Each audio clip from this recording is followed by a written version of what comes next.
They were actively trying to goad Hitler to go to war he didn't want. Until the summer of 1940, not one bomb had dropped on an English town. He had to provoke it somehow. Now, I ask you to consider one date in English history. It's not a famous date like the Battle of Britain Day, September the 15th, or the 1st of September when war broke out. Look at July the 20th, 1940. This is one of the most significant dates.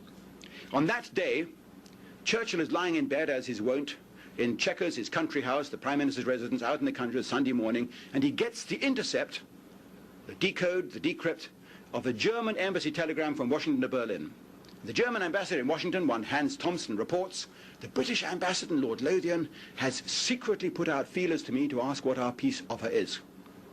Through an intermediary, through a Quaker intermediary called Loveman or Loveday or Lovejoy or something. Lord Lothian wants to find out the peace offer, and this is the one thing that Churchill can't possibly afford, that the British find out what the Hitler peace offer is. That would be the end of Churchill, of course. He sends an immediate telegram to Lord Halifax, the Foreign Secretary, saying, put the stop on your ambassador in Washington immediately. He's not allowed to contact the German ambassador. He sends a telegram to Lord Lothian in person, the British ambassador, saying you are not to have any further dealings with the German ambassador, whether directly or indirectly. And on the same day, and this is what makes July the 20th, 1940 so important, Churchill sends for Sir Charles Portal, Air Chief Marshal Sir Charles Portal, the Commander-in-Chief of Bomber Command, and he says, when is the earliest day that you can launch a savage attack on Berlin? And Sir Charles Portal says, Prime Minister, we can't do it yet because the nights are too short. We can't get our squadrons from London, from England, out to Berlin and back in the hours of darkness. We can do it in September, but not yet. And in September, of course, we will have the new generation of bombers. The Sterling heavy bomber will be there, and we can use them. We'll have 100 of them. But I warn you, if you do that, then the Germans will retaliate. At present, they're not bombing our cities or our towns. Their entire attack is being dedicated to the RAF fighter defences. The airfields, the radar system, the sector stations were being remorselessly knocked out one by the German attack. The Battle of Britain had begun, of course. But it was only being devoted at that time to the dockyards, the blockade, the shipping, and the fighter stations, not to the towns or the cities. And Churchill, when Sir Charles Portal uttered this warning that the enemy might retaliate, Churchill just twinkled. Well, we know why, because he wanted the attack to begin, but he was reading the German signals which said that they had no intention of attacking London. So we can understand why 2 weeks later, when General Charles de Gaulle visits him, out at Chequers, again a Sunday, he finds him on August the 4th, 1940, Mr. Churchill standing in the middle of his lawn, shaking his little fist at the sky, his little pink fist, and saying, why won't you come? You read de Gaulle's memoirs and you'll see this. De Gaulle doesn't understand what this little scene was all about, but we now know. Churchill was wondering why the Germans were not going to start bombing, why they were refusing to start. He couldn't understand it.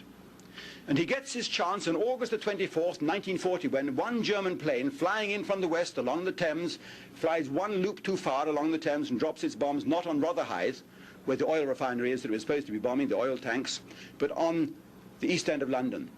A stick of bombs falls on the east end of London, just inside the boundaries of Greater London, and it kills a large number of chicken and blows in several windows and flattens a couple of these old Dickensian tenement buildings, and Churchill has his pretext. He gets the news that Saturday night, Sunday morning. And on Sunday morning, August the 25th, 1940, at 10 minutes past 9 in the morning, Churchill personally telephones the headquarters of Bomber Command at High Wycombe in Buckinghamshire. And he speaks with the Deputy Commander-in-Chief of Bomber Command, Air Vice Marshal Sir Norman Bottomley, and says, I want a minimum of 100 bombers to attack Berlin tonight in retaliation for this savage series of raids on London. This is Mr. Churchill. And, I mean, you don't need to have access to the Churchill files to know this, because it's in the files of Bomber Command. In the records of Bomber Command, which have now, of course, been placed in the public archives in England, you can see the actual transcript of Churchill's telephone conversation between Churchill himself out in the country and Air Vice Marshal Sir Norman Bottomley in Bomber Command headquarters. You note the chain of command, a direct telephone link from Churchill to the Bomber Command headquarters, bypassing the Cabinet, bypassing Parliament, bypassing the Air Ministry and the Secretary of State for Air, this wet liberal Sir Archibald Sinclair, a telephone call direct to Bomber Command headquarters, although it's going to have immense political consequences. And that night, 100 bombers go out to Berlin, and 30 get through and do quite a lot of damage in the west end of Berlin, killing several people. And over the next 10 days, RAF Bomber Command repeats this raid 6 or 7 times, sometimes missing completely, sometimes getting through and doing considerable damage and causing civilian casualties. Still, Hitler refuses to respond. This is the interesting thing. Hitler, in his madness, still thinks that he can persuade the British to accept his offer. On that final day, September the 4th, 1940, after there have been 7 raids, Hitler sends for a lawyer called Dr. WWII and sends the lawyer to the Stockholm embassy of the British to speak to the British ambassador and tell the British ambassador there what the peace offer is. But the ambassador, Victor Mallet, tells this lawyer, Weissauer, I'm sorry, my orders are I'm not allowed to accept any German emissary on the embassy premises, and I'm not allowed to listen to anything about German offers. Mr. Churchill's personal orders. Hitler sends for Rudolf Hess that same day, September the 4th, and says to Rudolf Hess, you've told me so frequently about your contacts in England and Scotland. Please, will you do your utmost now to establish contact personally with these people and tell them what our offer is? We don't seem to be getting through to the British public. And this, of course, is the famous beginning of the Rudolf Hess peace mission, his tragic flight in May 1941, his first ever parachute jump in his life. In the middle of the velvety hours of blackness, he makes his first ever parachute jump and lands only 12 miles away from the man he's gone to see, the Duke of Hamilton. And on the same day, that same September the 4th, 1940, Hitler makes a speech in the Sport Palace in Berlin in which he says, if that poltroon, that drunken poltroon in England, once more attacks us, if he sends aircraft with 10 kilograms of bombs, we will send 1,000 kilograms. If he sends 100 planes, we will send 1,000 bombers to attack their cities. If he attacks our cities anymore, then I will eradicate theirs. Ich werde ihre Städte ausradieren. This famous, one of Hitler's most famous speeches. And Churchill's ears prick up. This, of course, means he's getting exactly what he wants. He sends an order to Bomber Command, you are to launch another violent air raid on Berlin at the earliest opportunity, that same afternoon. And on the following day, September the 5th, the bombers return to Berlin, whereupon Hitler lifts the embargo. I've got the diaries of the Deputy Chief of Operations on the German Air Force. I have the diary of the Chief of the number 2 under Goering and so on. We know the exact sequence of events. There can be no doubt whatsoever as to the sequence. And on the afternoon of September the 6th, 1940, the east end of London reverberates to the approach of enemy bombers for the first time on a colossal scale. 1,000 bombers come up the Thames, far past the military oil refineries, the oil tanks along the Thames, the dockyards. They come right into the East End and bomb the dockyards, the East End, the factory, the workers' homes. They set street upon street, entire suburbs in flames. The whole of the East End of London is covered in fire and smoke that afternoon, that Saturday afternoon. We in the West End pour out into the streets and into the parks and into the open spaces, the embankment of the river, to see this extraordinary spectacle. The whole of the East End of our capital on fire. We've never seen anything. This vivid picture, this proof of Nazi frightfulness is there for us now to see. We can hear what the people are saying behind us, this wicked man in Germany who's done this to us. And during the night, the planes come back and they repeat the damage, because of course they've got the fires as a beacon to guide them on their way. And between the hours of dusk and dawn, 1,000 Londoners were killed in this air raid, between the 6th and the 7th of September 1940. The first great opening raid of the Blitz on London. Mr. Churchill has his way. He's been out in the country, of course, because he knew from code breaking the raid was coming. He comes back the following day in his big black Humber limousine, puts on an Air Commodore's uniform. I don't know why. He wears an RAF Air Commodore's uniform to tour the East End of London to see the damaged areas.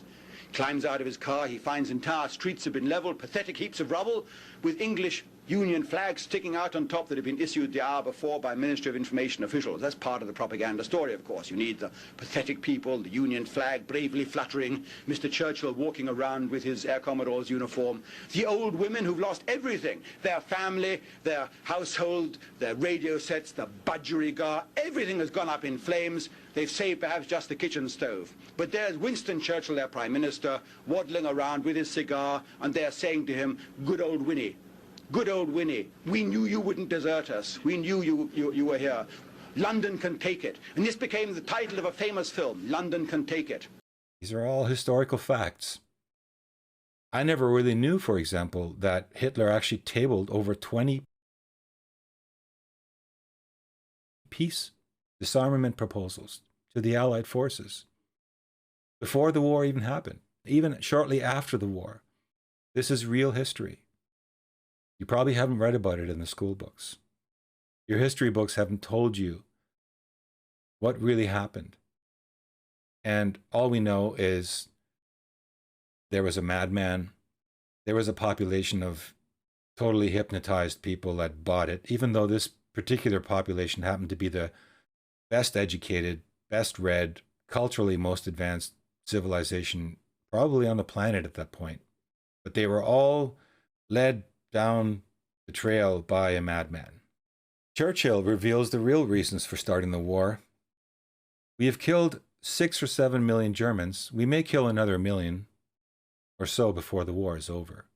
Germany's unforgivable crime before World War II was to try to remove its economic power from the world trading system and create its own exchange system where world finance could not make money.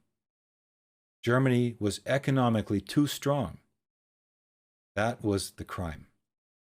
Probably haven't heard that quote before, right? But was he the only one that said that? Maybe that's just, a bad quote or isolated quote. Well, here's what Roosevelt said to his son about the cause of the war. Can anyone seriously deny that Germany's attempt to dominate trade in Central Europe was one of the main reasons for the war? The German success in South America, with which it had several trade agreements, which went hand in hand with a decline in the American credit business in that part of the world, well, it made Roosevelt feel very uncomfortable.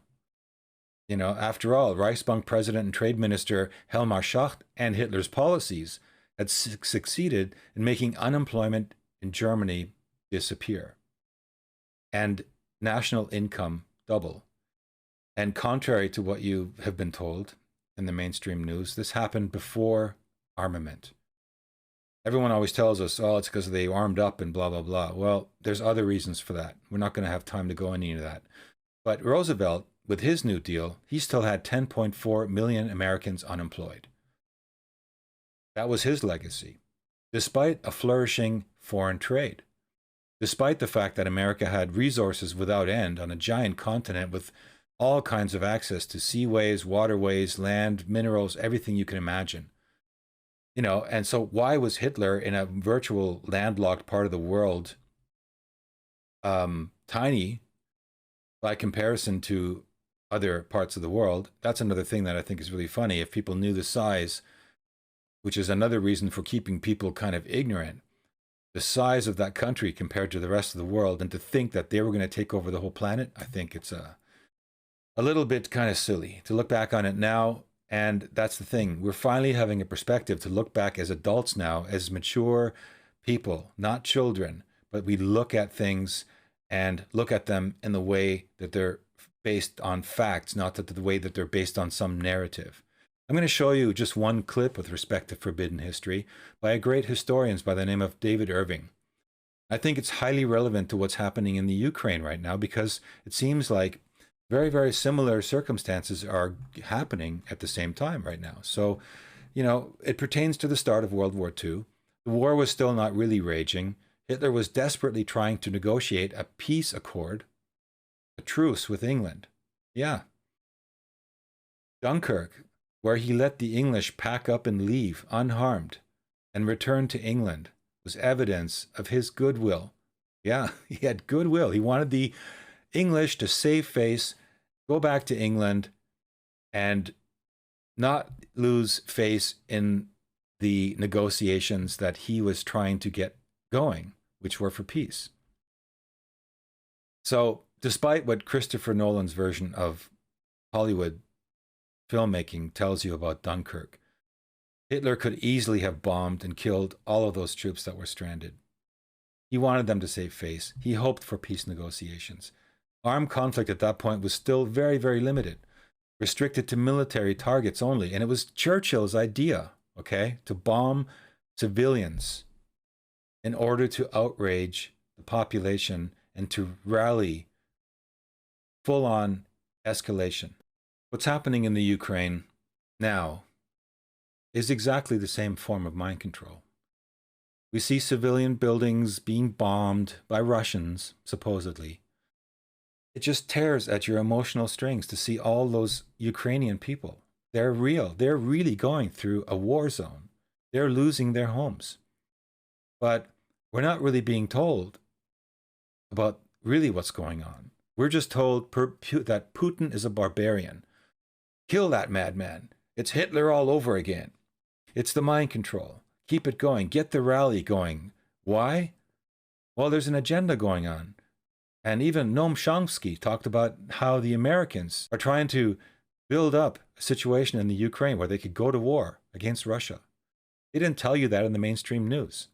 But the destruction in this case that was unleashed on those poor German cities was one of the biggest crimes against humanity ever perpetrated.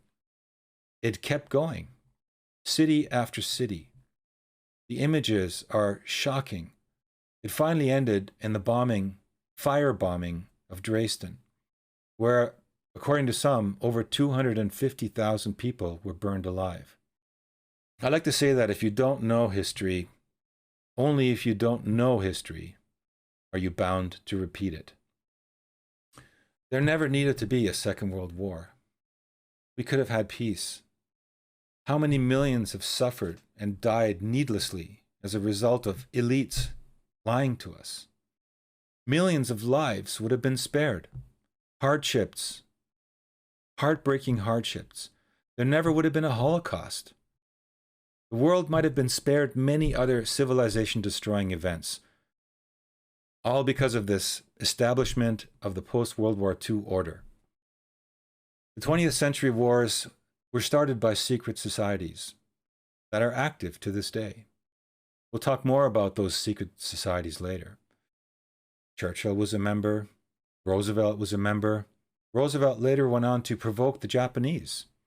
And there's now compelling evidence that's come forward that shows that he knew about Pearl Harbor before it went down. He was willing to sacrifice thousands of American lives just so that he had his justification to go to war with Germany. So the roots of the cabal go back a long way, and the roots of that timeline go back to the previous century. Coincidentally, Germany was also the one nation that venomously hated Marxist ideology. It tried to eradicate the globalist banksters.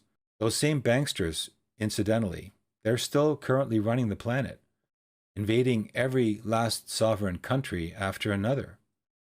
You see, what I'm saying is that I believe the Germans needed to be painted as pesky warmongers, needed to be wiped off the map, and even better, have their reputation as people slandered and trashed for all time. You think that's crazy sounding? I mean, in lieu of the losses we've all suffered in the Second World War, it's a venture, for sure, down that rabbit hole I'm talking about. But I can show that these things really did happen. It's not just some fantasy. So I'm hoping that we can look at this as adults. And so we can face the fact that while in Germany, while everyone was told that Hitler couldn't wait to get to war, they were flying over England and dropping flyers with their peace proposals because diplomatically it was impossible for them to get through to the powers that be. There was a plan in America to wipe out the German nation and turn it into an agrarian nation of peasants. And the only reason that Franklin Roosevelt didn't get his wish, which was definitely in line with this plan, was because of the massive outcry and outrage by normal citizens like you and I who caught wind of it and wouldn't have it. It's insane. Why would anyone want that? Hitler made the one mistake that led to his, and by extension, the Germany's total demise. He pissed off the banksters big time. He had them arrested. He had them thrown out of the country because he knew that they would never allow a country like Germany to become strong again. You got to realize Germany was still licking its wounds from the First World War, for which they were also blamed unjustly. So Hitler went from being Time magazine's Man of the Year in 1938 to villain extraordinaire for all time after that. It had to be. If they wanted to ensure their timeline was rooted firmly with no resistance.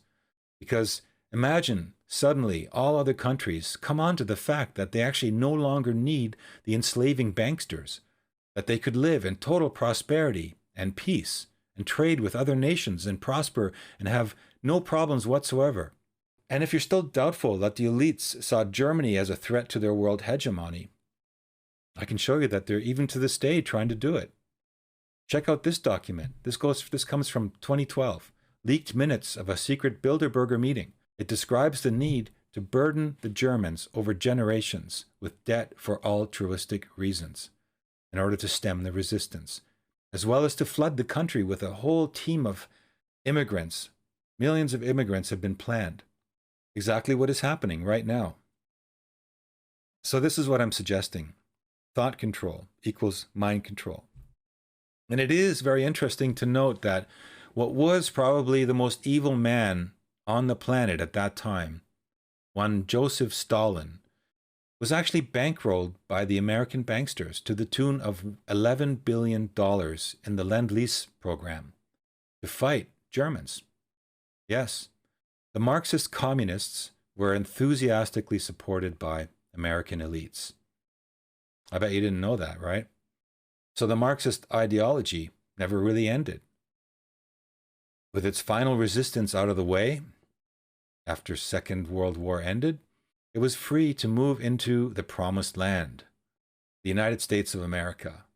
But in reality, the main emphasis of the KGB is not in the area of intelligence at all. According to my opinion and opinion of many defectors of my caliber, only about 15% of time, money, and manpower is spent on espionage as such. The other 85% is a slow process which we call either ideological subversion or active measures, активные мероприятия in the language of the KGB, or psychological warfare. What it basically means is to change the perception of reality of every American to such an extent that despite of the abundance of information, no one is able to come to sensible conclusions in the interests of defending themselves, their families, their community, and their country. It's a great brainwashing process which goes very slow, and it's divided in 4 basic stages.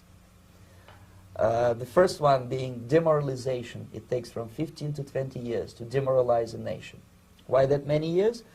Because this is the minimum number of years which requires to educate one generation of students in the country of your enemy, exposed to the ideology of the enemy. In other words, Marxism-Leninism ideology is being pumped into the soft heads of at least 3 generations of American students without being challenged or counterbalanced by the basic values of Americanism, American patriotism. The result you can see.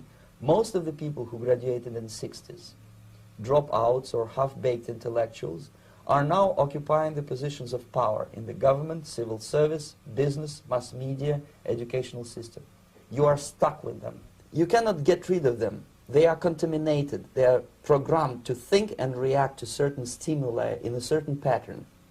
You cannot change their mind, even if you expose them to authentic information, even if you prove that white is white and black is black. You still cannot change the basic perception and the logic of behavior. In other words, these people, the process of demoralization is complete and irreversible. To get rid society of these people, you need another 20 or 15 years to educate a new generation of patriotically minded and common sense people who would be acting in favor and in the interests of the United States society. Can any of you see how far the confusion and demoralization has penetrated your country? I mean, it's not even just the United States. Think of the examples of what this man is talking about. Can you see that's been happening? So we see their timeline has been growing with each passing year, actively infiltrated with agents of, nefarious goals. They didn't want the freedom of mankind. You could say they wanted the total enslavement of mankind. However intense that sounds, it's true. And once again, here's a headline from this week. History repeats itself if we don't know the true history. Biden is reactivating the Lend-Lease program. This time it's for the Ukraine.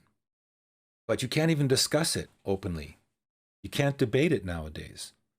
Just look at the way social media, YouTube, the mainstream in the past 2 years have begun heavily censoring everything. Anything that is an opinion that differs from where they want us to focus. The lines have been clearly drawn. You're now either normal, meaning you conform to the messages and worldview presented by those in control of politics, the media, education, Or you're an extreme right-wing conspiracy theorist that is a danger to the civilized world. Am I right? Now that you know that, imagine, if you will, that much, if not all, of what you've been taught about history is equally false. Ask yourself who has an interest in furthering this false reality. And all those who are waking up are beginning to see the facade. They represent those of us who are striving for sovereignty, truth, integrity, honesty, technology that will elevate our society to higher levels, while solving virtually all of the problems that we're currently being told are blamed on climate change. It's clear that those who wish to suppress those advancements, they're the ones in control of the media and education, the politics, trade and commerce. And if we were to call them on all of their stuff, they would lose control completely. It would disrupt everything they've been building. So now you can see why they have such a vested interest in making sure that we don't know the real truth, that we are distracted at all cost. Of course, this applies to technology too.